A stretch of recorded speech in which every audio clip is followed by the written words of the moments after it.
போன வாரம் நம்ம பார்த்த செய்தியில என்னென்ன பார்த்தோம் அப்படின்னா, தேவனோடு உள்ள ஐக்கியத்தை பார்த்தோம். ஆபிரகாமுக்கும் ஈசாக்குக்கும் உள்ள அந்த நடைமுறை வாழ்க்கை, ஏசப்பாவுக்கு அந்த பாடுகள் மரணம் சொல்லுங்க, பாடுகள் மரணம் என்பதை ஆண்டவருக்கு பிதாவாகிய தேவன் பயிற்சியாக எடுத்து காண்பிக்கிற ஒரு புத்தகமாக அந்த விளங்கு. சொல்லுங்க.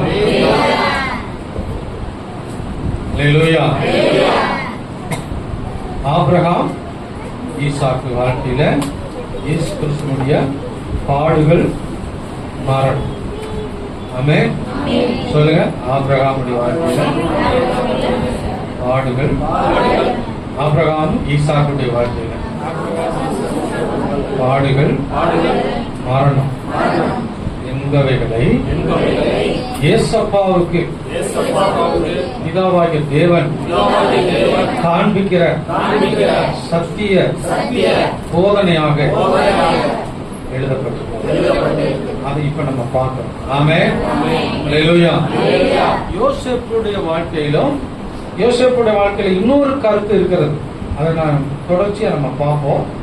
யோசேப்புக்கும் யாக்கோபுக்குள்ள அந்த வரலாறு எதை காண்பிக்கிறது என்றால், ஏசப்பாவுடைய உயிர்த்தெழுதலை காண்பிக்கிறது.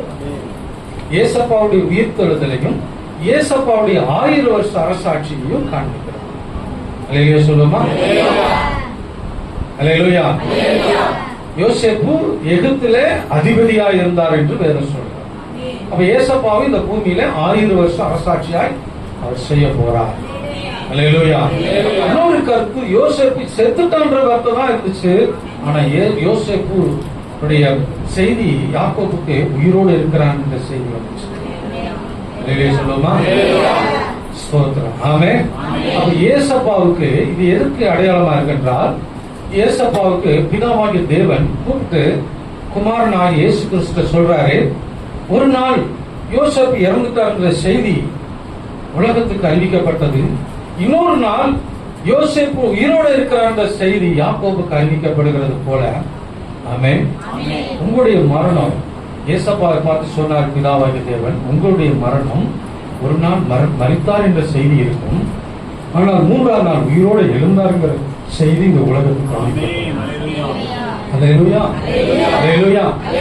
இன்னொரு செய்தி அதிலே சேர்த்து சொல்லப்படுகிறது, யோசேப்பு எகிப்து தேசம் முழுவதுக்கும் அதிபதியாய் இருக்கிறார். அதே போல ஏசப்பா இந்த உலகத்துல 1000 வருஷ அரசாட்சிக்காக திரும்ப 2வது வருகைக்கு பின்னால வந்து இந்த உலகம் முழுவதுக்கும் அவர் அதிபதியாய் வாழ போறார். சொல்லுவா. இதுதான் அந்த போன 2 வாரமா நான் பார்த்த சரித்திரம். இதுல நம்ம என்ன புரிந்து கொண்டோம் என்றால், யாக்கோபு 15 வருஷமா மகனை பிரிந்திருந்து கூட ஏசப்பா சொல்றாரு, ஒரு தருணம் கொடுக்கிறார். ஏசப்பாவும் அவருக்கு அறிவிக்கிறார், மகன் உயிரோட தப்பா இருக்கிறாரு, கவலைப்படாதுன்னு சொல்லல. ஆனா யோசேப்பு உயிரோட இருக்கிறாங்கிற செய்தி எப்போ வருதோ அது வரைக்கும் ஏசப்பாவும் இந்த காரியத்தை சொல்லல. அப்போ 15 வருஷம் கழிச்சு தன்னுடைய பிள்ளைகள் போய் யோசேப்பை பார்த்துட்டு வந்து, யோசேப்பு உயிரோட இருக்கிறாங்க செய்தி வருகிற வரைக்கும் சொல்றார், துக்கமாகத்தான் இருந்தார், மிகுந்த துக்கத்தில். உங்களுடைய வாழ்க்கையில கூட ஒரு காரியம் உங்களுடைய வாழ்க்கையில மிகுந்த துக்கத்துக்குள்ளே போய் கொண்டிருக்கலாம். ஆனால் ஒரு நாள் உங்களுக்கு ஒரு நல்ல செய்தி வரும். கிறிஸ்தவ வாழ்க்கை என்பது ஜாலியா வாழ்ற வாழ்க்கை மாத்திரம் அல்ல, அது சிலுவை சுமக்கிற வாழ்க்கை. சொல்லுமா. ஒரு 15 வருஷமா யாக்கோபு சிலுவைய பிள்ளை இழந்த அந்த வேதனை, இந்த சோதர வேதனையிலே அவர் சிலுவையாக சுமந்து கொண்டே இருந்தார். பாடு சொல்ல முடியாத வேதனை. அல்லேலூயா சொல்லுமா. ஆனால் 15 வருஷம் கழிச்சு அந்த சிலுவை அவருக்கு மாற்றப்பட்டது. அந்த சிலுவை அந்த சோதரா பிள்ளையுடைய வாழ்க்கையை தேசத்துக்கே அதிபதியாக மாறுகிற ஒரு சூழ்நிலை மாறுகிறது. அதே போலதான் உங்களுடைய வாழ்க்கையில் மாறும். ஆனா யோசேப்பு உயிரோட இருக்கிறார் செய்தி வந்த உடனே யாக்கோபு உடனே தட்டுவிட்டு தடுமாறி எந்திரிச்சு போகல. ஆனா உடனே அவர் எங்க போனார்? போன வாரம் பார்த்தோம்ல, உடனே எங்க போனாரு? ஏசப்பாவுக்கு பலி செலுத்த போனாரு. அல்லேலூயா. பலி செலுத்தி அவர் ஆண்டவர்கிட்ட கேட்கிறாங்கப்பா, நான் பார்வோன்கிட்ட என் மகன் உயிரோடு இருக்கிறாங்க செய்தி கேட்டேன், நான் போகவா அப்படின்னு கேட்டேன். ஆண்டவர் சொன்னாரு, நீ போ, உங்க கூட நான் வருவேன். அல்லேலூயா. ஆண்டவர் சொல்றாரு, உங்க கூட தான் ஆண்டவர் இருப்பாரு. சொல்லுவோமா? எத்தனை துக்கத்துல இருந்தாலும் ஆண்டவர் உங்க கூட தான் இருப்பாரு. எத்தனை பிரச்சனையில நீங்க இருந்தாலும் கர்த்தர் உங்க கூட தான் இருப்பாரா? இருக்க மாட்டார். யாக்கோபு 15 வருஷமா துக்கத்துல இருந்தார், ஆனா கர்த்தர் கூட இருந்தார். இங்கேயும் கூட இருந்தாரு. அன்று அடுத்து சொல்றாரு, நீ எகிப்துக்கு போனாலும் உன் கூட வருவேன். அல்லேலூயா. யோசேப்பு தன் கைகளால் கண்களை மூடுவார். அல்லேலூயா. நல்ல செய்தியை நீங்க நல்லா புரிஞ்சுக்கணும். இதுல இருந்து நல்ல செய்தி என்ன அப்படின்னா, துக்க காலத்தில் ஆண்டவரை விட்டுறக்கூடாது, சந்தோஷமான காலத்தில் ஆண்டவர் தேடுகிற மாதிரி இருக்கக்கூடாது. எல்லா காலத்திலேயும் கர்த்தரை தேடுகிறவர்களால் ஆண்டுடைய பிள்ளைகள் இருக்கணும். ஆமென். அதுதான் தேவனோடு உள்ள ஐக்கியம். அல்லேலூயா சொல்லுமா? அதுதான் தேவனோடு உள்ள ஐக்கியம். அல்லேலூயா. துக்க காலத்துல இவ்வளவு காலம் என்னைய இவ்வளவு தூரம் வேதனைப்படுத்துறீங்களே ஏசப்பா. நம்மளும் பாத்தீங்கன்னா வீட்டுல கணவனை குறை சொல்லி, பிள்ளையை குறை சொல்லி, கடைசியில் ஊழியக்காரே குறை சொல்லுவோம். அப்போ நம்ம ஆண்டவர் குறை சொல்ற மாதிரி ஆயிடும். கடைசியில் ஆண்டவர் குறை சொல்ற மாதிரி ஆயிடும். அப்படி இல்லை, யாரும் நம்ம குறை சொல்ற இடத்துக்கு போகக்கூடாது. அல்லேலூயா. ஸ்தோத்திரம். அந்த பாடுகளை ஆண்டவர் நமக்கு அனுமதித்திருக்கிறார் என்று அதை நம்ம சந்தோஷமாய் நாம் ஏற்றுக்கொண்டு ஆண்டவரை பின்பற்றி போகணும். ஆண்டவருக்காக காத்திருக்கணும். வசனம் சொல்லுது, கர்த்தருக்கு காத்திருக்கிறவர்கள் புதுபலன் அடைந்து நடுகளை போல செட்டைகளை அடித்து எழும்புவார்கள். ஆமென். அவர்கள் ஓடினாலும் இளைப்படையார்கள், நடந்தாலும் சோர்ந்து போகும். அல்லேலூயா. ஒரு காலம் வரும், நீங்க எழும்பி பறக்கிறதுக்கு கூட கர்த்தர் உங்களுக்கு பலன் கொடுப்பார். அல்லேலூயா. அந்த வேதனையில நீங்க நினைக்கிறீங்க, இந்த வேதனையிலே இருக்கிறேன், எத்தனை காலம் நான் இப்படியே இருக்கிறது, எப்பொழுது எத்தனை காலம் இப்படி கூணி குறுகி இருக்கிறது அப்படின்னு நீங்க நினைக்கலாம். அந்த கூணி குறுகி இருக்கிற காலத்துல நீங்க கடவுளை நினைச்சு ஜெபிக்க ஜெபிக்க ஜெபிக்க உங்க ஆத்மா பறக்கும் தன்மையும் மாறும். அல்லேலூயா. இந்த உலகத்தினுடைய மாம்ச எண்ணங்கள் எல்லாம் அந்த துக்கத்தினாலே அழிக்கப்படும். அல்லேலூயா சொல்லுவோமா? தேவன் அறியாம உங்களுக்கு ஒரு துக்கத்தை அனுமதிக்க மாட்டார். அல்லேலூயா. தேவனுடைய அனுமதி இல்லாம உங்க வாழ்க்கையில ஒரு சோதனையும் வராது. அல்லேலூயா. அல்லேலூயா சொல்லுவோமா? உங்களுக்காக இன்னைக்கு ஆலோசனை சொல்றதுக்கு ஊழியக்காரங்க இருக்கிறோம், பிள்ளை இருக்கிறாங்க. ஒண்ணுமே இல்லாத காலத்துல 10-12 வயசுல நான் ரட்சிக்கப்பட்டேன். ஒரு 2 வருஷம் சபைக்கு போயிருப்பேன்னு நினைக்கிறேன். ஒரு 14 வயசுல மறுபடியும் ஆண்டவரை விட்டு விலகிட்டேன். அல்லேலூயா. எங்க பெரியப்பா மக்கள் எல்லாம் சபைக்கு அப்படியே போயிட்டு இருந்தாங்க. என்னை கூட்டு போவாங்க, நல்லா பாட்டு கேட்பேன், சத்தியத்தை கேட்பேன். கொஞ்சம் நல்லா இருந்துச்சு, சந்தோஷமா இருந்துச்சு. ஆண்டவருக்குள்ள நல்லா வளர ஆரம்பிச்சேன். ஒரு 2 வருஷம் மறுபடியும் பின்வாங்கி போட்டேன்.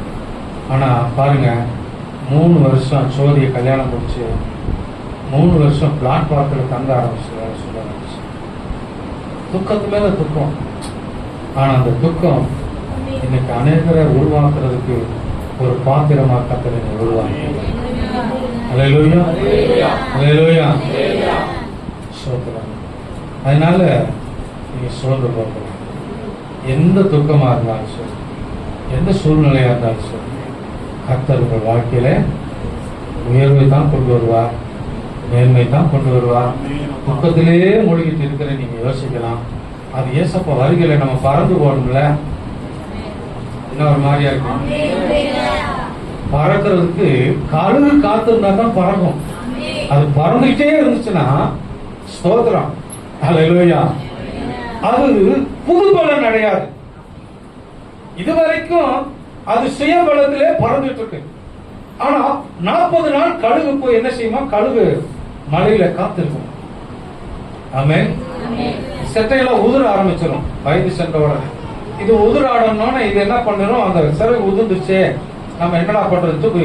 அது மீதி இருக்கிற கழுகு அந்த சிறகையும் உதிர்த்து போட்டுட்டு அந்த அந்த கண்மலையில போய் உட்கார்ந்துட்டோம். கண்மலையில போய் உட்காரும் போது அந்த கண்மலையில இருக்கிற அந்த மலையில இருக்கிற அந்த வெப்பம், சூடு, அந்த மேல இருக்கிற வெயிலுடைய சூடு எல்லாமே அந்த மொட்டையா இருக்கிற அதனுடைய சரீரத்துல இருக்கிற கொழுப்பெல்லாம் உரிக்கிறோமா. அது உரிக்கிறோமா. உருகின உடனே புதுசா இறகு முளைக்க ஆரம்பிக்கும். அல்லேலூயா, அல்லேலூயா. ஒரு கழுகு குறைஞ்சது எத்தனை மைலுக்கு மேல பறக்கணும்னு நினைக்கிறீங்க? தெரியுமா உங்களுக்கு? சொல்லுங்க. எத்தனை மைலுக்கு மேல பறக்கணும்னு நினைக்கிறீங்க? என்ன சார், ஒரு மைலா? குறைஞ்சது 12 மைலுக்கு மேலதான் பறக்கணும். அல்லேலூயா. கழுகு கழுகு மற்ற பறவைகள் எப்படின்னு சொல்ல முடியாது. ஆனா இந்த புதுசா இறகு முளைச்ச உடனே அது 17 மைல்களுக்கு மேல பறக்கும். அல்லேலூயா. இப்போ சுயபலத்துல அது பறக்கும் போது 12 தான். ஆனா புது பலம் அடையும் போது ஆமென், அல்லேலூயா, இன்னும் 5 மடங்கு அதிகமாகிறது. அதே மாதிரிதான் நம்ம சுயபலத்துல ஓடும்போது கர்த்தரை 1 மடங்கு தான் நம்ம சேவிப்போம். ஆனா கர்த்தரை நம்ம காத்திற்காக ஒரு பிரச்சனையில அப்படி சூழ்நிலையில நம்ம உட்கார்ந்து இப்ப கூட நான் உட்கார்ந்துட்டு தான் இருக்கிறேன். ஆனா நான் சோர்ந்து போறேன். அல்லேலூயா. ஏதோ ஒரு காரியம் தேவன் அறியாம நமக்கு ஒரு காரியம் நடக்காது. அதுல நமக்கு தேவன் ஒரு திட்டத்தை வச்சிருப்பார். அல்லேலூயா, அல்லேலூயா. சோதனை அப்போ தேவன் கொடுக்கிற வெள்ளத்துல பறக்கும் போது இன்னும் 5 மடங்கு அதிகமா நம்ம பறப்போம். ஏசப்பாவுக்கு எதிர்கொண்டு போகிற அளவுக்கு நமக்கு அந்த வலிமை அதிகமாகும். அல்லேலூயா சொல்லுவோமா? ஆமென். இப்ப நம்ம பார்த்தது யாக்கோபுக்கும் யோசேப்புக்கும் உள்ள சரித்திரத்தை பார்த்தோம். அதன் பிற்பாடு யாரை பார்த்தோம்? ஆபிரகாமுக்கும் ஈசாக்குக்கும். அல்லேலூயா சொல்லுவோமா? ஆமென். இப்ப இன்னொரு காரியத்தை நம்ம பார்க்க போறோம். அல்லேலூயா. யாக்கோபுக்கும் ஈசாக்குக்கும் யாக்கோபுக்கும் உள்ள சரித்திரத்தை பார்க்க போறோம்.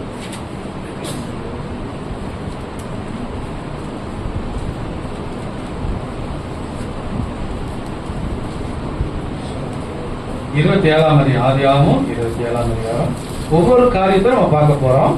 எல்லா சரித்திர ஆதியாகமத்துல எல்லா பகுதியும் நம்ம அலசி ஆராய்ச்சி பார்க்க போறோம். அல்லேலூயா. 27ஆம் அதிகாரத்துல 13ஆம் வசனத்துல படிங்க. அதற்கு அவன் தாய், என் மகனே, உன்மேல் வரும் சாபம் என்மேல் வரட்டும். என் சொல்லை மாத்திரம் கேட்டு நீ போய் அவைகளை என்னிடத்தில் கொண்டு வா என்றார். அவன் போய் அவைகளை பிடித்து தன் தாயினிடத்தில் கொண்டு வந்தார். அவனுடைய தாய் அவன் தகப்பனுக்கு பிரியமானபடி ருசியில்லா பதார்த்தங்களை சமைத்தார். பின்பு ரெபெக்காள் வீட்டிலே தன்னிடத்தில் இருந்து தன் மூத்த மகனாகிய ஏசாவின் நல்ல வஸ்திரங்களை எடுத்து தன் இளைய மகனாகிய யாக்கோபுக்கு உடுத்தி வெள்ளாட்டு குட்டிகளின் தோலை அவன் கைகளிலேயும் கோபமில்லாத அவன் கழுத்திலேயும் போட்டு தான் சமைத்த ருசியுள்ள பதார்த்தங்களையும் அப்பங்களையும் தன் குமாரனாகிய யாக்கோவின் கையிலே கொடுத்தாள். அவன் தன் தகப்பனிடத்தில் வந்து என் தகப்பனே என்றார். அதற்கு அவன் இதோ இருக்கிறேன், நீ யார் என் மகனே என்றார். அப்பொழுது யாக்கோபு தன் தகப்பனை நோக்கி, நான் உமது மூத்த மகனாகிய ஏசா, நீ என்னை எனக்கு சொன்னபடியே செய்கிறேன். உன்னுடைய ஆத்துமா என்னை ஆசீர்வதிக்கும்படி நீர் எழுந்து உட்கார்ந்து நான் வேட்டையாடி கொண்டு வந்ததையும். அல்லேலூயா. ஜெபம் பண்ணிக்கிறோம். இந்த வார்த்தையை ஆசீர்வாதம் எங்களோடு பேசுங்க. இந்த வார்த்தையினால எங்களை நிறுத்திங்க. இந்த வார்த்தைகளை கொண்டு கர்த்தர் எங்களோடு இடைபெறும்படியும் பேசுகிறோம். வேதத்தின் மகத்துவங்களை பார்க்கும்படி கர்த்தர் எங்கள் கண்களை திறக்கிறார். எங்களோடு பேசுங்க. மறைபொருளை நாங்கள் அறிந்து கொள்கிற கண்களை எங்களுக்கு திறந்தார். இயேசு கிறிஸ்து நாமத்தால் அந்த சிந்தனைகளை சிதறடிக்கிற ஒரு மனதை கெடுக்கிற நிருசாரங்களை உருவாக்குற எல்லா அசுத்தாவிகளை கத்தராக இயேசு கிறிஸ்து நாமத்தால் காட்டி கடிந்தப்படும். அசுத்தாவியான எல்லா அசுத்தாவிகளை கடிந்து கொள்ளும்படி எனக்கு செய்யும். எல்லா அசுத்தாவிகளை எங்களுடைய ஆவி ஆத்ம சரீரத்திற்கு விலகி போய்விடைய செய்யும். பரிசுத்தாவியானவர்களை ஆளுகை செய்யும். ஷகதுலா மாதோரா ஷேகதுலா மாதோரி மீனகாலா ரோமா ஷகதுலா மௌசந்த ரீவா கதுரா மஷ ஷேகதுலா இயேசு கிறிஸ்துவின் நாமத்தில் பிதாவே ஆமென். ஹல்லேலூயா. ஹல்லேலூயா. இந்த பகுதியில் நம்ம என்ன பார்க்க போறோம் அப்படின்னா, யாக்கோபு எதுக்காக ஈசா கிட்ட போனார்? யாக்கோபு ஈசாக்குக்கு பிள்ளை, ஈசாக்கு யாக்கோபுக்கு தகப்பன். எதுக்காக யாக்கோபு ஈசா கிட்ட போனாருங்கிற சரித்திரத்தை பாத்தீங்களா? எதுக்காக போறாரு சொல்லுங்க. எதுக்காக போனாரு? சரி, யாக்கோபு ஆசீர்வாதம் போனா நேரடி என்னை ஆசீர்வதிங்கப்பான்னு போயிருக்கலாமே. சொல்லுங்க, ஏன் அப்படி போனாரு?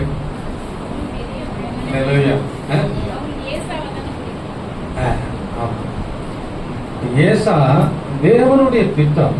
தாயின் கற்பத்திலே யாக்கோபு தான் சோதரம். ஆண்டவர் வாக்குத்தத்தத்தின் சந்ததிகளுக்கு தகப்பனாக அவர் தேர்ந்தெடுத்தார். வாக்குத்தத்தத்தினுடைய சந்ததினா யாரு? நல்லா புரிஞ்சுக்கணும். சத்தியத்தை நம்ம பைபிள் படிக்கும் போது இந்த கோணத்துல தான் படிக்கணும். நீங்க ஆபிரகாமை பார்க்கும்போதும் இந்த கோணத்துல தான் பார்க்கணும். ஆபிரகாம் ஈசாக்கும் பார்க்கும்போது இந்த கோணத்துல தான் பார்க்கணும். யாக்கோபு யோசேப்பு பார்க்கும்போது இந்த கோணத்துல பார்க்கணும். இப்ப ஈசாக்கையும் யாக்கோபையும் பார்க்கும்போது இந்த கோணங்களை தான் நீங்க பார்க்கணும். அல்லேலூயா. உங்களுக்கு மனசுல இனிமேல் படிக்கும் போது உங்க மனசுல அப்படியே பயங்கர வெளிப்பாடுகளா வரும். அல்லேலூயா. வாக்குத்தத்தத்தின் சந்ததிகள்னா யாரு சொல்லுங்க, சொல்லுங்க. வாக்குத்தத்தத்தின் சந்ததிகள்னா யாரு? ஆபிரகாம் தான் வாக்குத்தத்தத்தின் சந்ததியை குறித்து ஏசப்பா பேசுறார். ஒண்ணு ஆபிரகாமுடைய மாம்ச ரீதியான சந்ததி, அதான் புரிஞ்சுக்கணும்.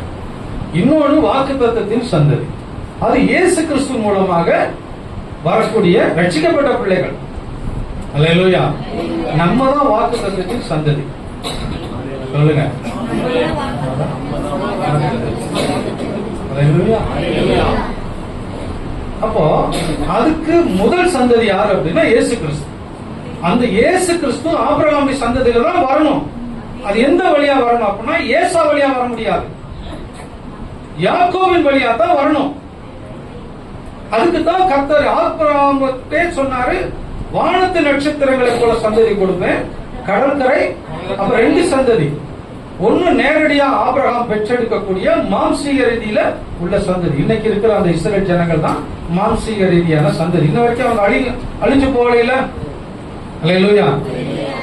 அந்த தேசத்தை காணாத காலத்துல ஒரு கூட்டம் உலகமே சொல்லுச்சு, இஸ்ரேல் சந்ததியே இல்லையா, பைபிள்ல அவங்களுக்கு எல்லாம் இப்படியெல்லாம் நிறைவேறும்னு பைபிள்ல எழுதிச்சான் அப்படின்னு எல்லாம் விஞ்ஞானிகளே பேச ஆரம்பிச்சாங்க. பெரிய பெரிய ராஜாக்கள் பிரபுக்கள் எல்லாம் பேச ஆரம்பிச்சாங்க, பைபிள்லாம் பொய்டா. ஆனா நம்முடைய நாடு, நம்முடைய தேசம் 47ல சுதந்திரம் வரும்போது அவங்க 48ல சுதந்திரமாகி அவங்க ஒரு தேசமாகி இன்னைக்கு வரை அழியாம இருக்கிற பாத பிற்பாடுதான் இந்த வேத வசனங்கள் உண்மை என்று அவர்கள் உணர்கிற காலமாக வந்திருக்கிறது. சொல்லுமா? அப்போ ஒரு சந்ததி, மாம்சீக சந்ததி இன்னைக்கும் அந்த இஸ்ரேல் தேசத்துல இருக்கிறது. இது மணல் துணையான சந்ததி, பூமிக்குரிய சந்ததி. அல்லேலூயா. இன்னொரு சந்ததி இயேசு கிறிஸ்துவால அவருடைய நாமத்தின் மேல் விசுவாசம் உள்ளவர்களாய் அவரை ஏற்றுக்கொண்டவர்கள் எத்தனை பேர்களோ அத்தனை பேர்களும் தேவனுடைய பிள்ளைகள் ஆகும்படி அவர்களுக்கு அதிகாரம் கொடுத்தார் அப்படின்னு சொல்லப்படும். அந்த தேவனுடைய பிள்ளைகள் தான் வானத்துக்குரிய சந்ததி. அது இயேசு கிறிஸ்து மூலமாக உருவாகிற சந்ததி. அல்லேலூயா. அதுதான் வாக்குத்தத்தத்தின் சந்ததி. நம்ம எல்லாம் எங்கெங்கேயோ கிடந்தோம், எப்படி நம்ம வருவோம்னு நமக்கு எல்லாம் தெரியாது. அல்லேலூயா. அப்போ ஆண்டவர் படிப்படியா ஒரு சிஸ்டத்தை கர்த்தர் எப்படி பயன்படுத்துறாங்களோ அப்படித்தான் கர்த்தர் வச்சிருக்கிறார்.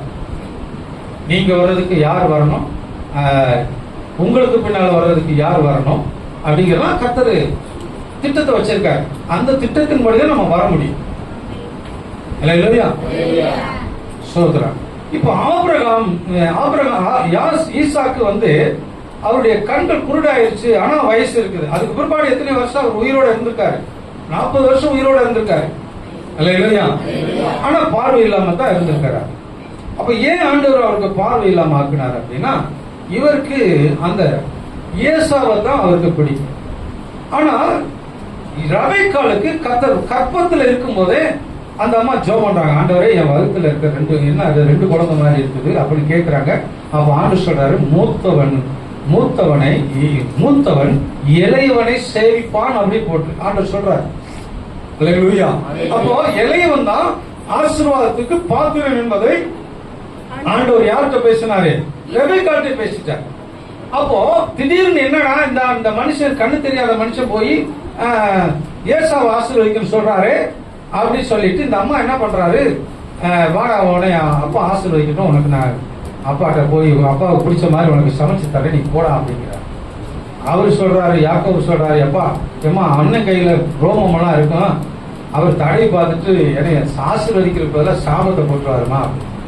அப்பதான் அந்த அம்மா சொல்றாங்க, ஓ மேல வர்ற சாபம் என் மேல வரட்டும், அது கர்த்தர் பார்த்துக்கிறாரு. கர்த்தர் சொன்னார்ல செய்வார்.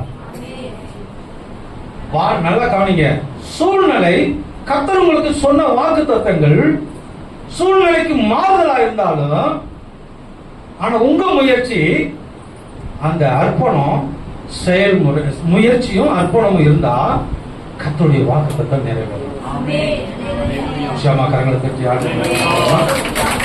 இப்ப ரெபெக்காள் அதை பார்த்துட்டு என்ன, அந்த மனுஷனுக்கு ஆசீர்வச்சா ஏசாவை ஆசீர்வதிக்கிறான் அந்த ஆளு. இப்ப இவனுக்கு எப்படி ஆசீர்வச்சு கர்த்தர் பார்த்து எதை வேணாலும் கொடுக்கட்டும் அப்படின்னு போகல. அதுக்கு அந்த அம்மா முயற்சி செய்யறாங்க. கர்த்தர் உங்களுக்கு கொடுத்த வாக்கு தத்தங்கள் நிறைவேறல அப்படிங்கிற பாட்டெல்லாம் பாடக்கூடாது. நீங்க முயற்சி செய்யணும், மீண்டும் ஜெபம் பண்ணணும். உங்களுக்குன்னு ஒரு தூப கலசம் இருக்கும், அந்த தூப கலசம் உங்க ஜெபம் நிறையணும். அது நிரம்பி வழியும் போது ஆண்டவரை எடுத்து பார்ப்பார். எப்பயுமே ஒரு பாத்திரம் நிறையாம யாரும் எடுக்க மாட்டாங்க, தெரியுமா உங்களுக்கு? அல்லேலூயா. சோதரன். அப்போ ஆண்டவரும் உங்களுடைய வாக்கு தத்தமெல்லாம் நிறைவேறலை ஆண்டவரே, ஆனா நிறைவேறும், ஒரு நாள் நிறைவேறும். ஆனா அதுக்கான முயற்சியை நம்ம விட்டுறக்கூடாது. அல்லேலூயா சொல்லுவோமா? அப்போ இந்த அம்மா என்ன பண்றாங்க, அந்த அம்மாவுக்கு கடவுள் ஐடியா கொடுக்கிறாரு பாருங்க. ஆட்டுத்தோலை எடுத்து யாக்கோபு கையில, ரோமம் இல்லாத கையில சுத்திட்டு, நெஞ்சில சுத்திட்டு, ஏசாவு சட்டை எடுத்து போட்டுட்டு அவன் கண்டுபிடிச்சிடறான் யாக்கோபு. அப்பா சட்டை யாக்கோபுடைய, ஏசாவுடைய சட்டை, சத்தம் கைகள் ஏசாவுடைய கைகள், சத்தமும் யாக்கோபுடைய சத்தம். அப்போ அவன் ஒண்ணுமே பேசல. கர்த்தர் அவனை என்ன செஞ்சாரு? ஆசீர்வதிக்க வச்சுட்டாரு. கர்த்தருடைய வாக்குத்தத்தத்தை நிறைவேறிச்சா இல்லையா? நிறைவேறிச்சு. இந்த ஆசீர்வாதம் அவர் வாங்கிட்டு போன பிற்பாடுதான், 27 அதிகாரத்துல தகப்பன் ஆசீர்வாதம் வாங்கிட்டு போன பிற்பாடுதான் 28ஆம் அதிகாரத்துல கர்த்தர் அவருக்கு தரிசனமாகி அவரை ஆசீர்வதிக்கிறார். அல்லேலூயா. அப்போ ஆசீர்வாதம் என்பது ஒரு ஒழுங்கும் கிரமமாக தேவன் வைத்திருக்கிற ஒழுங்கு. ஆமாவா இல்லையா? இதுக்குதான் பழைய ஏற்பாட்டில் ஆண்டவர் ஒரு கற்பனை வச்சிருந்தார். பழைய ஏற்பாட்டில் இப்படி எல்லாம் சபை இல்லை. ஆமென். அப்போ ஒரு கற்பனை வச்சிருந்தாரு, இப்போ ஒரு கற்பனை வச்சிருக்காரு. அல்லேலூயா. சொல்லுமா? பழைய ஏற்பாட்டில் என்ன கற்பனை வச்சிருந்தாரு? தகப்பனை. சூப்பர், கை தட்டுங்க. என்னமோ திடீர்னு பழைய ஏற்பாட்டுல தகப்பனு தாய் கணம் பண்ணிட்டா அவங்க என்ன சொல்றாங்களோ அந்த ஆசீர்வாதம் கர்த்தர் கொடுக்குறாரு. ஆமென். சரி, புதிய ஏற்பாட்டுல அப்ப தகப்பன் தாயெல்லாம் தள்ளி விட்டுணுமா? அப்படியெல்லாம் இல்ல, நேசிக்கணும், அவங்களுக்கு செய்ய வேண்டிய கடமைகளை செய்யணும். ஆமென். ஆனா புதிய ஏற்பாட்டுல எல்லாம் மாம்ச சந்ததி அல்ல, இப்ப நம்ம ஆவிக்குரிய சந்ததிக்கு வருகிறோம். அல்லேலூயா.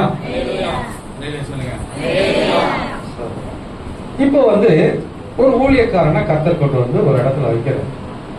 அப்போ எல்லாருமே நம்ம எல்லாரும் எப்படி இருக்கிறோம்னா, பலதரப்பட்ட வழிகளில் நம்ம வாழ்ந்து ஒரு சபைக்குள்ள ஒரு குடும்பமா மாறுகிறோம்.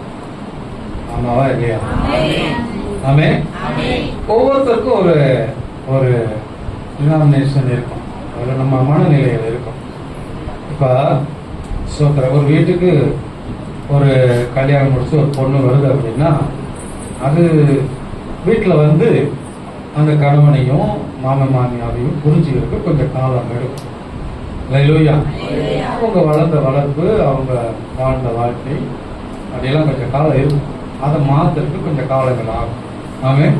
அது மாதிரி நம்ம சபையில வரும்போது விசுவாசியெல்லாம் ஒருத்தரும் ஒரு நிலைமையிலிருந்து வருகிறவங்க. ஒருத்தர் வியாதிப்பட்டவங்கள வருவாங்க, கஷ்டத்துல இருந்து வருவாங்க, ஒரு கடன் பிரச்சனையில இருந்து வருவாங்க. எல்லா தரப்புல இருந்தும் முத்துக்கள் ஆண்டவர் பேசினார் பார்த்தீங்களா, ஆத்மா ரட்சிப்புன்னா அவ்வளவு உனக்கு ஈஸியா அப்படி பேசியிருக்காரு. அல்லேலூயா. ஆத்மா ரட்சிப்பு என்பது அவ்வளவு ஈஸி அல்ல. அல்லேலூயா. பவுல் சொல்றாரு கலாத்தியர் புஸ்தகம் 4:19, என் சிறு பிள்ளைகளே, கிறிஸ்து உங்களிடத்தில் உருவாகும் அளவும் உங்களுக்காக மறுபடியும் கர்ப்ப வேதனைப்படுகிறேன். அல்லேலூயா. ஊழியக்காரனுக்கு கர்ப்ப வேதனை இருக்கா? அல்லேலூயா. இப்ப நீங்க 3 நாள் உபவாசம் இருந்து பாருங்க, உங்களுக்கு வேதனை இருக்கும், உங்களால இருக்க முடியாது. சில நேரங்களில் முடிக்காம முடிச்சுட்டு போயிடுவீங்க. ஆனா நாங்க இருந்தே ஆகணும். 10 நாள் இருந்தாலும் 26 நாள் இருக்கணும், 40 நாள் 26 நாள் இருக்கணும். அது ஒரு வேதனை இருக்கு, கர்ப்ப வேதனை இருக்கு. போன மாசத்துல கூட 3 நாள் உபவாசம் போட்டேன். 4 நாள் போட்டேன். ஆண்டவர்கிட்ட ஜெபம் பண்ண, ஆண்டவரே என் வாழ்க்கையில ஒரு மாதிரியா இருக்கு, நான் உபவாசம் போட்டுட்டா என் சரீரத்தில் இதெல்லாம் விலகினமா இருக்கு அப்படின்னு ஆண்டவர்கிட்ட கேட்டு, ஆண்டவர் போடுப்பா அப்படின்னாரு. போட்ட ஜெபம் பண்ணேன். ஆண்டவர் நமக்கு ஒரு காரியத்தை செஞ்சார். அல்லேலூயா. மாம்சம் நம்மளை மேற்கொள்ளாதபடிக்கு ஆவிக்குரிய ரீதியில நம்மளை புதுப்பிக்கிறதுக்கு அது ஒரு வழியா இருக்கு. அல்லேலூயா. இன்னொரு இடத்துல ஆண்டவர் ஒரு ஊழியக்காரனுக்கு, ஏன்னா பலதரப்பட்ட மக்கள் வந்து ஒரு ஊழியக்காரனை அண்டி வளரணும். ஒரு ஊழியக்காரனை அனுசரிச்சு, ஊழியக்காரனும் அவங்களை அனுசரிக்கணும், அவங்களும் ஊழியக்காரனை அனுசரிச்சு வளரணும். ஆமாவா இல்லையா? ஆமா. அப்போ அந்த வளர்ச்சிக்கு கர்த்தர் புதிய ஏற்பாட்டுல அவரே ஒரு வாக்குத்தத்தம் கொடுத்திருக்காரு. ஒண்ணு இல்ல, அத 3 வேதத்திலயும் வரும். மத்தேயு, மார்க்கு, லூக்காவிலும் வரும். லூக்கா 10ஆம் அதிகாரத்துல 16ஆம் வசனம். சீஷரை நோக்கி, உங்களுக்கு செவி கொடுக்கிறவன் எனக்கு செவி கொடுக்கிறான், உங்களை அசட்டை பண்ணுகிறவன் என்னை அசட்டை பண்ணுகிறான், என்னை அசட்டை பண்ணுகிறவன் என்னை அனுப்பினவரை அசட்டை பண்ணுகிறான் என்றார். ஆமென். அல்லேலூயா. ஏன் இந்த வார்த்தை ஆண்டவர் கொடுத்தாரு? இது யாருக்கு பொருந்தும்? கரெக்டா வேற யாருக்கும் இந்த வார்த்தை பொருந்தாது. ஊழியக்காரனுக்கும் நம்ம விசுவாசிகளுக்கும் தான் அது பொருந்தும். ஆமென். அல்லேலூயா. ஆமென் சொல்லுங்க. சொல்றேன். ஏன் அப்படின்னா, இப்ப நாங்க ஒரு 5 வருஷம் சபையில இருந்தேன். எனக்கு ஊழியத்துக்கு வரணுங்கிற அந்த காட்டெல்லாம் மைண்ட்ல கிடையாது. ஆண்டவர் ஊழியத்துக்கு தான் அழைச்சிட்டே இருந்தாரு. ஆனா ஊழியக்காரவங்களுக்கு கீழ்ப்படிஞ்சு, ஆனா ஆண்டவர் உங்களை எல்லாம் அப்படிதான் வச்சிருக்காரு, உங்களை குறை சொல்லல. ஆனா அந்த ஐக்கியத்தை குறித்ததான ஒரு வெளிப்பாடு உங்களுக்கு வரணும். அதுக்கு தான் உங்களுக்கு சொல்றேன். அல்லேலூயா. சுயநலத்துக்காக பேசல. அப்போ நான் என்னுடைய ஊழியக்காரனை அசட்டை பண்ணுனா ஆண்டவரை அசட்டை பண்ணுகிற மாதிரி நான் ஒரு விசுவாசியா தான் இருக்க போற காலத்துல. அல்லேலூயா சொல்லுமா? நான் ஊழியக்காரனை கீழ்ப்படிந்து அவரை நேசித்து, அவரை நேசிக்க வேண்டிய இடத்துல நேசிக்கணும், அன்பு செலுத்த வேண்டிய இடத்துல அன்பு செலுத்தணும். என்னுடைய வருமானத்துல 10ல் 1 கொடுக்கணும். ஏன்னா ஒரு பிள்ளை தானே.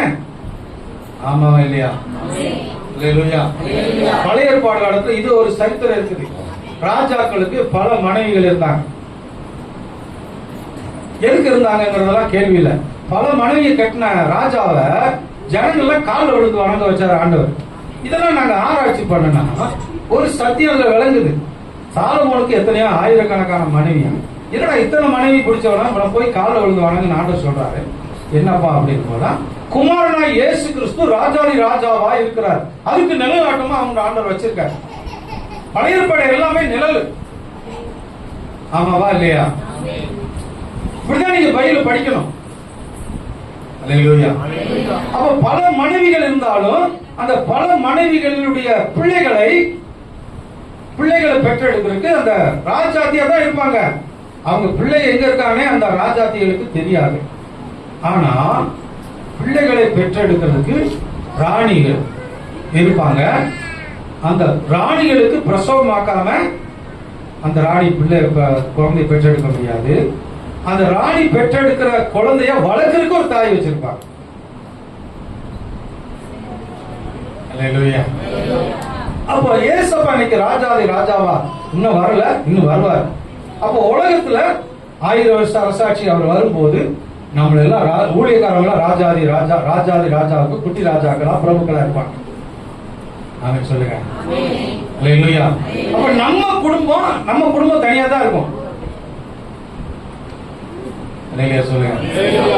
பரலோகத்துல போய் அவங்கவுங்க குடும்பத்துல அவங்கவுங்க உறுப்பினர்களா இருப்போம். அப்படியா? அப்படி இல்லையா? சொல்ல மாட்டேன்.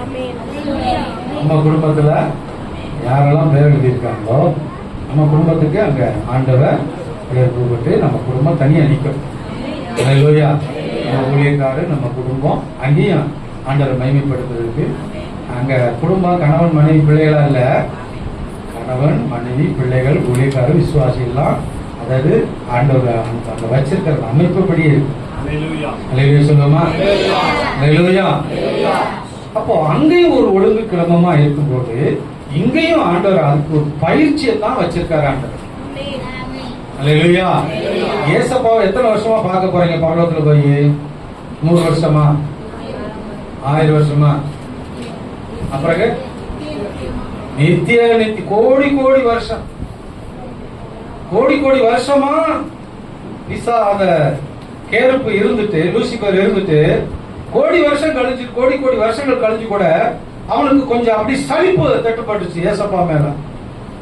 அதனாலதான் அவன் ஆண்டவருக்கு மேல ஆகணும்னு நினைப்பு வந்து அவன் கீழே தள்ளப்பட்டு பிசாசா மாறிட்டான். அப்ப நம்ம ஆவிக்குரிய பிள்ளைகள் ஒரு காலம் அந்த நிலைமைக்கு போகக்கூடாதுங்கிறது தான் ஆண்டவர் இந்த பூமியில ஒரு சபையை வைத்து ஊழியக்காரனை ஆண்டவர் வச்சிருக்காரு. நம்ம ஒண்ணுக்கு ஒண்ணு அசட்டை பண்ணாம ஊழியக்காரன். நம்ம ஞானசானம் எடுக்கும்போது என்ன சொல்லி ஞானசானம் எடுக்கிறோம்? படிங்க. மத்திய 28:18 இருந்து படிங்க. அப்பொழுது இயேசு சமீபத்தில் வந்து அவர்களை நோக்கி, வானத்திலும் பூமியிலும் சகல அதிகாரமும் எனக்கு கொடுக்கப்பட்டது. ஏசப்பாவுக்கு எத்தனை அதிகாரம் இருக்கு? வானத்துல இருக்குது, பூமியில இருக்கு, சகல அதிகாரம் அவர்கிட்ட இருக்கு. ஆகையால் நீங்கள் புறப்பட்டு போய் சகல ஜாதிகளையும் சீஷராக்கி விசுவாசிகளாக்கி பிதா குமாரன் பரிசுத்த ஆவியின் நாமத்திலே அவர்களுக்கு ஞானஸ்நானம் கொடுத்து நான் உங்களுக்கு கட்டளையிட்ட யாவையும் அவர்கள் கைக்கொள்ளும்படி அவர்களுக்கு உபதேசம் பண்ணுங்கள். சகல நாட்களிலும் கூட இருப்பேன். உஷாமா கரங்களை தட்டி ஆண்டவருக்கு நன்றி சொல்லுவோம். இதுல ராஜரீக பிரமாணம். நம்ம ஒவ்வொருத்தரும் இந்த பிரமாணத்தை கடைசி வரைக்கும் காத்துக்கொள்ளணும். அல்லேலூயா. நம்ம ஞானஸ்நானம் எடுக்கும் போதே உபதேசத்துக்கெல்லாம் கீழ்ப்படிவேன்னு சொல்லித்தான் நம்ம ஞானஸ்நானம் எடுக்கிறோம். இப்ப இடையில நம்ம அசட்டை பண்றதோ, நான் கீழ்ப்படிய மாட்டேன்னு சொல்றதோ அப்படிங்கறதெல்லாம் நமக்குள்ள இருக்கக்கூடாது. அசட்டுத்தனம் எல்லாம் இருக்கக்கூடாது. நம்ம ஊழியக்காரனை பார்க்கும் போதெல்லாம் நம்ம உலகத்து மத்த யாரை பார்த்தாலும் நீங்க பார்க்கலனாலும் மற்றவங்களை நீங்க நேசிக்கலனாலும் அதை பத்தி அந்த கேள்வியே இல்லை. உங்களுக்கு கொடுக்கப்பட்ட ஊழியக்காரர்கிட்ட நீங்க சரியா பழகி அன்பு செலுத்தி உங்க வருமானத்துல தசமானத்துல கொடுத்துட்டு இருக்கீங்க. இருந்தாலும் இந்த சத்தியத்தை பேசும்போது சரியா பேசுறேன். அல்லேலூயா சொல்லுமா? அப்போ உங்க வருமானத்துல 1/10 கொடுத்து அந்த ஊழியத்தை தாங்கி அவர்களை போஷித்து சோதரம் அந்த ஆசீர்வாதங்களை வாங்கி கொள்வதற்காக நீங்கள் ஆயத்தப்பட வேண்டும். யாக்கோபு போய் சும்மா போயப்பா நான் தான் ஈசாக்கு ஏசா என்னை ஆசீர்வதிங்கன்னு சொன்னா ஆசீர்வதிச்சிருப்பார். ஆனா அதுக்கு ஒரு வழிமுறை வச்சிருக்காங்கல்ல. எதுக்கு? ஆடை அவருக்கு ஏற்ற மாதிரி ஆட்டை வெட்டி ஆட்டுக்கறி ரெடி பண்ணி அப்பத்தை ரெடி பண்ணி அவரை நல்லா சாப்பிட வச்சு அந்த திராட்சை ரசத்தை குடிக்க வச்சு ஆசீர்வாதம் ஏன் வாங்குறாரு சொல்லுங்க. அப்போ உங்களுடைய பங்கு ஆசீர்வாதத்தை வாங்குறதுனால உங்களுடைய பங்கு ஊழியக்காரர்கிட்ட வரணும். ஆமா வேணாமா? அல்லேலூயா. யாத்திராகமத்துல போட்டிருக்கு, இஸ்ரவேல் ஜனங்களுடைய தோஷத்தை யாரோன் தலையில சுமக்கிறான் போட்டிருக்கு. அப்படின்னா பாவத்தை இப்ப ஏசப்பா சுமக்கிறாரு. ஆனால் அந்த தோஷம் ஊழியக்காரன் மேல இருக்குது. அப்போ அந்த ஊழியக்காரனுக்கு நம்மளுடைய வருமானத்துல இருந்து முதல் ஆசீர்வாதத்தை கொடுத்து அவங்க மேல அன்பு செலுத்தி சோதர அவங்களுக்கு ஜோமனி நீங்க ஆசீர்வாதத்தை நீங்க பெற்றுக்கொண்டு பரலோகத்துக்கு போற வரைக்கும் நீங்க ஆயத்தமா உரிமையா சகிச்சு அசட்டை பண்ணாம அவங்களோட இணைஞ்சிருந்து நம்ம சபை வளரணும், நம்ம சபை குடும்பம் வளரணும் அப்படிங்கிற ஒரு தாகத்தோட நீங்க வளரணும். ஆமென். இல்லையா சொல்லுமா? இது உங்க நிலம், இது உங்க நிலம். இங்க நீங்க 10 ரூபா போட்டாலும் அது 100 மடங்கு உங்களுக்கு விளைச்சலை நீங்க காண்பீங்க. அல்லேலூயா. அல்லேலூயா சொல்லுமா? இது இந்த நிலத்துல நீங்க போடாம யாரோ ஒருத்தர் டிவியில பேசுறாரு, வைக்கிறாரு, போறாரு, வராரு, அங்க அவருக்கு கொடுக்குறேன், இவருக்கு கொடுக்குறேன், அதெல்லாம் உங்க பிரச்சனை. அதெல்லாம் ஏண்டா, நம்ம சபையில போடுங்க. சோத்திரம். அல்லேலூயா. நம்ம சபை விசுவாசிகள் எத்தனை பேர் முடியாம இருக்காங்க, ரொம்ப சாப்பாடு கூட வழி இல்லாம இருக்காங்க. பாருங்க, முக்காயமா இருக்குது, எத்தனையோ பிள்ளை இருக்காங்க. உங்களால முடிஞ்ச உதவி செய்யுங்க. நம்ம இனி ஒரு பண்டை கலெக்ட் பண்ணுவோம். ஏழைகளுக்கு கொடுக்குற மாதிரி உங்களுக்கு அதிகமான வருமானம் வந்துச்சுன்னா சோத்திரம், அதை ஒரு பண்டா சேர்த்து ஏழைகளுக்கு கொடுக்குற உதவியா நம்ம மாத்துவோம். அல்லேலூயா. நீங்க தசமா கொடுத்துட்டேன், இன்னும் எனக்கு கையில நிறைய ஆசீர்வாதம் கொடுத்துருக்காரு அப்படின்னா நம்ம சபை விசுவாச பிள்ளைகளுக்கு கொடுங்க. அல்லேலூயா. இந்த சபையில உங்களுக்கு உங்க நிலம், நீங்க எப்ப வேணாலும் விதைக்கலாம். இது இதனுடைய விளைச்சல் எப்ப வேணாலும் நீங்க அறுக்கலாம். அடுத்த நிலத்துல போட்டீங்கன்னா அது உங்களுக்கு சொந்தமாகாது, அது அவங்களுக்கு தான் வருமானம் வரும். சொல்லுமா? அவர் மாரியா பாக்குறேன். அதே சமயத்துல ஒரு சிலர் இப்படி கேட்டீங்க, சபைகளுக்கெல்லாம் போலாமா வரலாமா அப்படிலாம் கேட்டீங்க. நான் சொல்றேன், சபை நம்ம ஆராதனை, ஞாயிற்றுக்கிழமை நம்ம ஆராதனை, நம்முடைய பிள்ளைகள் நம்ம குடும்பத்துல தான் நிக்கணும். ஆமென் சொல்லுங்க. சிபிஎம் சபையெல்லாம் போய் பாருங்க. நாங்க ஆரம்பத்துல சிபிஎம் சபையெல்லாம் வளர்ந்தோம். அடுத்த சபைக்கு போகவே விட கண்டிஷன் பண்ணுவாங்க. இங்க இருந்து திருச்சிக்கு போறாங்க, தஞ்சாவூருக்கு போறாங்க. நான் போறேன், நீங்க எங்க போறீங்க? இந்த சபைக்கு போறேன். தாராளமா போயாங்க. ஏன்னா அவங்களை பிடிச்சி நிறுத்த மாட்டாங்க, நிக்க மாட்டாங்க. அல்லேலூயா. அது எதுக்கு? அவங்க சபை விசுவாசி நம்ம கொண்டு வந்து வச்சு ஏன் அது நமக்கு ஆண்டவர் நமக்கு கொடுக்கணும். ஆண்டவர் நம்ம கற்ப வேதனை படணும். ஆண்டவர் எனக்கு ஆத்துமாக்களை தாரு, இல்லைன்னா நான் ஊழியத்துக்கு போறேன், இல்லைன்னா சாகுறேன். அப்படி கற்ப வேதனை பட்டாதான் ஒரு ஆத்மா நமக்கு வரும். அல்லேலூயா. எல்லாருமே ஊழியக்காரனுடைய கற்ப வேதனையில இருந்து வந்தா அந்த சோத்திர பாத்திரங்கள். ஆமென் சொல்லுவோமா? அல்லேலூயா சொல்லுவோமா? என்ன பாஸ்டர் நீங்க மட்டும் நானும் ஆத்மாக்களை கூட்டு வந்திருக்கேன் அப்படின்னா, நீங்க கூட்டு வந்தது உண்மைதான்.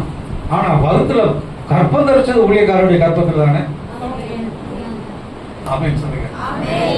ஒரு பிரசவம் ஆகிற ஒரு தாய் வயிற்றுல குழந்தை இருக்கு, ஆனா பிரசவம் பார்க்கறதுக்கு ஒரு நல்ல தேர் நாட்களை தான் அங்க பிரசவம் பார்க்க விடுவாங்க. சார் ஒரு மாதிரியா பாருங்க. அதாவது ஒரு எக்ஸாம்பிள் சொல்றேன். இப்போ அது மாதிரி நல்ல ஜெபிக்கிற பிள்ளைங்க ஒரு தேரின் ஆள் இல்லாம ஒரு பிரசவ ஒரு குழந்தைய பார்த்தாங்கன்னா, தாயை பார்த்தாங்கன்னா, அது குழந்தைய பிடிச்சி காலை எடுத்து காலை ஒடிச்சு கையை ஒடிச்சு அது அரை உயிராக்கி எடுத்துருவாங்க. ஆனா பிரசவம் பார்க்கிற தேர்ச்சி உள்ளவங்களா இருந்தா, நர்ஸா இருந்தா, அதை எப்படி கோளாக குழந்தையை காப்பாற்றி எடுக்கணுமோ எடுப்பாங்க. ஆமென். அல்லேலூயா சொல்லுவோமா? அப்ப கர்ப்பத்துல குழந்தைய உருவாக்குற ஊழியக்காரனுடைய வயிற்றுல உருவாகுறதா இருந்தாலும் ஆண்டவர் உங்க கையில நீங்க தேர்ச்சி அடைந்தா உங்க கையில ஆண்டவர் கொடுப்பாங்க. அதை ஹேண்டில் பண்ற அளவுக்கு உங்களுக்கு ஞானத்தையும் நீங்க ஏற்கனவே பெற்றிருந்தா கடவுள் அழகா உங்க கையில கொடுப்பாங்க. அல்லேலூயா. அதுல நம்ம ஒருத்தரும் மேன்மை பாராட்டுறதுக்கு ஒண்ணும் இல்லை. நான் கற்ப வேலை தான் பட்டேன், நான் தான் ஆத்துமாக்களை பெற்றெடுத்துன்னு சொல்லவும் முடியாது. நான் தான் ஆத்துமாக்களை எல்லாம் கூட்டு வந்தேன்னு சொல்லவும் முடியாது. அப்போஸ்தலனாகிய பவுல் சொல்லுகிறான், நான் நட்டேன், அப்போலோ நீர் பாய்ச்சினார், நட்டவனாலும் ஒன்றும் இல்லை, நீர்ப்பாய்ச்சினாலும் ஒன்றும் இல்லை, விளை செய்கிற தேவனாலே எல்லாம் கூடும். அல்லேலூயா. அப்ப நம்ம எல்லாருமே ஆண்டவருக்கு ஒரு நாள் பலன் கொண்டு வருவார். இதோ நான் சீக்கிரமாய் வருகிறேன், அவனவனுக்கு நான் அளிக்கும் பலன் என்னோடு கூட வருகிறது. அப்ப இயேசப்பா ஒரு நாள் பலன் கொண்டு வருவாரு. நட்டவன் இருக்கணும், நீர்ப்பாய்ச்சலும் இருக்கணும், நீங்க ஆத்மா ஆதாயம் பண்ணினாலும் இருக்கணும், ஆத்மாவை கற்பம் தரிச்சு பெற்றவனும் இங்க இருக்கணும். ஆண்டவர்கிட்ட பலனை வாங்குறது. ஆண்டவர் வரும்போது இங்க இல்லாம நீங்க வேற பக்கம் எங்கிட்ட போயிடக்கூடாது.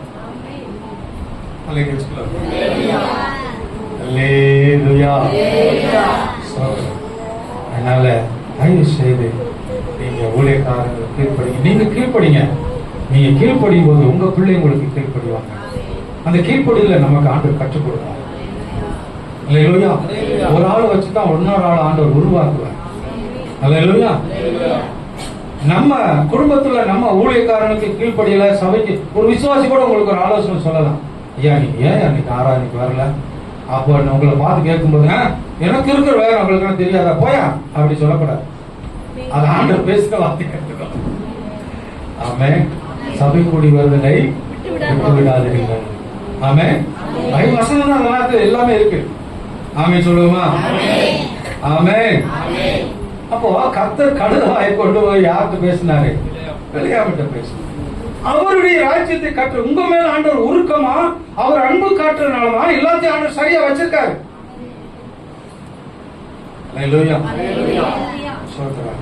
ஊழியத்துக்கே வர மாட்டேன்னு சொன்ன ஆளு எங்க வீட்டுக்காரம்மா 3 வருஷம் படுத்துக்கிறதுக்கு ஆகி அந்த அம்மா ரட்சிக்கல. அப்புறம் அந்த அம்மாவை போய் ஜெபம் பண்றதுக்கு கொண்டுட்டு போய் அப்புறம் அந்த அம்மாவுக்கு ஜெபம் பண்ணி சுகமாக்கிறதுக்கு ஆண்டோடைய பிள்ளைகளை சந்திக்க வேண்டிய சூழலை வந்துச்சு. அது பிற்பாடுதான் மறுபடியும் ஆண்டவர் அந்த பழைய தரிசனத்தை ஆண்டவர் நினைவு போட்டுட்டார். வாரம் இருதயத்துல கல்ல தூக்கி போட்ட மாதிரி இருந்துச்சு, தலையில கல்ல தூக்கி போட்ட மாதிரி இருந்துச்சு. விழுந்து விழுந்து அழுது, ஆண்டவர் நீங்க ஊழியத்துக்கு நீ அழைச்சிங்களே, நான் மறந்துட்டு இந்த உலகத்தை சுத்திட்டேனே, திமுர்ல உலகத்துல பெருமையில வாழ்ந்துட்டேனே. ஆமே. அழுத பிற்பாடுதான் ஆண்டவர் மொசு கொடுத்தேன். கர்த்தர் அவங்களே விடுதலாக்கினாரு, என்னை ஊழியை கொண்டு வந்தார். அவங்களை வச்சுதான் கர்த்தர் என்னை உருவாக்குறார். அது மாதிரி கர்த்தர் சின்ன சின்ன பிரச்சனைகளை வச்சுதான் கர்த்தர் நம்மளை உருவாக்குவார். அல்லேலூயா சொல்லுமா? ஸ்தோத்திரம். ஒரே ஒரு காரியத்தை புரிஞ்சு கொள்ளுங்க. ஆபிரகாம் யாக்கோபு ஈசாக்கிட்ட ஆசீர்வாதத்தை வாங்காம கர்த்தர் ஆசீர்வதிக்க முடியாதுங்கிற ஒரு வழிமுறையை கர்த்தர் வச்சிருக்காரு. பாத்தீங்களா? ஆமே. அப்ப இந்த உலகத்துல நம்ம ஆசீர்வதிக்கப்பட்ட இடத்துல ஆசீர்வாதத்தை வாங்கின இடத்துல சபையில நிலைத்திருப்போம். நிச்சயமா கர்த்தர் என்னை ஆசீர்வதிப்பார். ஆமே சொல்லுவோமா?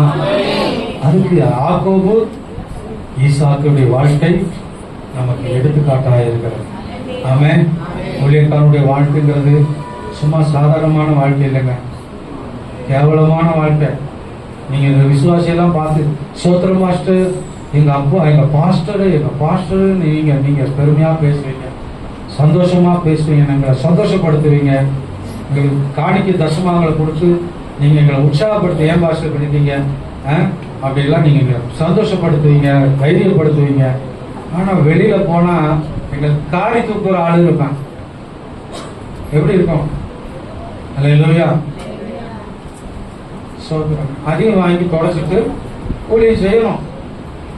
ஆமே. ரொம்ப கேவலமான வாழ்க்கை.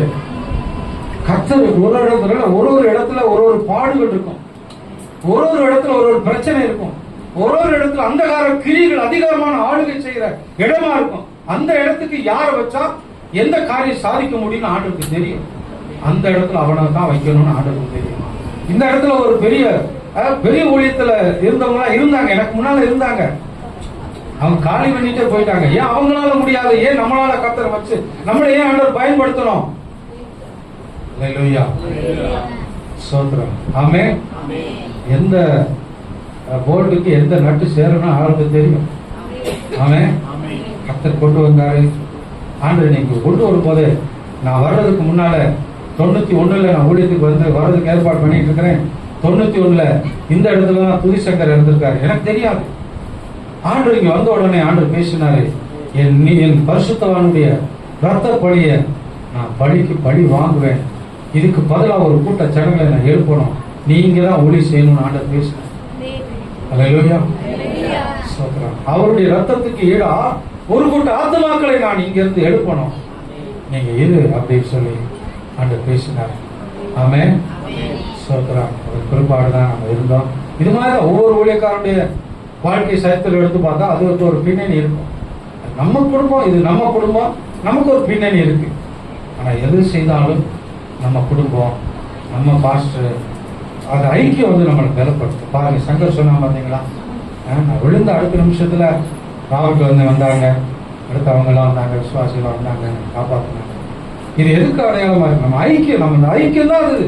ஐக்கியம் சரியா இருந்தா நம்மளை யாருமே அசைக்க முடியாது. அல்லேலூயா. இன்னைக்கு குண்டு போடுறாங்க, நம்ம நாட்டிலையும் குண்டு போட்டாங்க.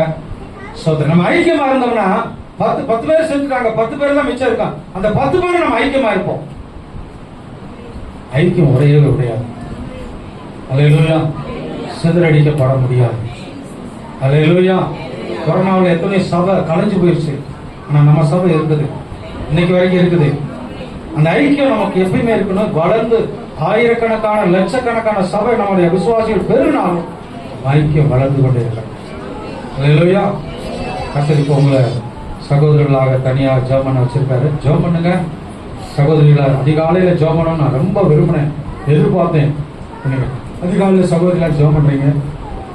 காலையில நான் தூக்கத்திலேயே மெரிசி ஜெபம் பண்ணதை பார்க்கிறேன். பக்கத்துல போன் கால் வருது, அவங்க எதிர்த்து ஜெபம் பண்ணது. சரி பரவாயில்ல, பிள்ளைய நான் எழுப்பி விட்டா கூட எதிர்க்காது. இப்ப ஜெபம் பண்ணுது. ஜெபம் பண்ணுங்க. ஆமென். அந்த ஜெபம் ஒரு உயிர் நாடி நமக்கு. அந்த ஜெபம் நமக்கு ஐக்கியத்தை உருவாக்கும். அந்த ஜெபம் நமக்கு உயிர் மூச்சை உண்டாக்கும். அல்லேலூயா. சபையில எப்பயும் ஜெபிக்கிற பிள்ளைகள் ஜெபம் பண்ணுங்க. அல்லேலூயா.